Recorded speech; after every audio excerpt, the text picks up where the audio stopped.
জাপানে শক্তিশালী ভূমিকম্প অনুভূত হয়েছে, তবে স্বস্তির খবর হল দেশ জুড়ে কোনো সুনামি সতর্কতা জারি করা হয়নি। বার্তা সংস্থা এএফপির খবরে জানানো হয়েছে, স্থানীয় সময় মঙ্গলবার ৬ জানুয়ারি সকালে জাপানের পশ্চিম উপকূলে ৬.২ মাত্রার একটি ভূমিকম্প আঘাত হানে। জাপানের আবহাওয়া অফিস এই তথ্য নিশ্চিত করেছে। জাপানের আবহাওয়া সংস্থা জানায়, শিমানি প্রিফেকচারে স্থানীয় সময় সকাল 10:18 ভূমিকম্পটি রেকর্ড করা হয়।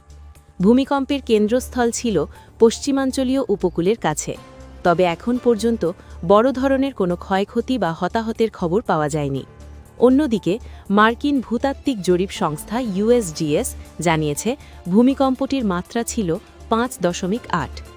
পশ্চিমাঞ্চলীয় শহর ইয়াসুগিতে কম্পনের তীব্রতা জাপানের শিন্দো স্কেলে 5-এর বেশি হিসেবে রেকর্ড করা হয়েছে। এই মাত্রার কম্পনে ভারী আসবাবপত্র পড়ে যেতে পারে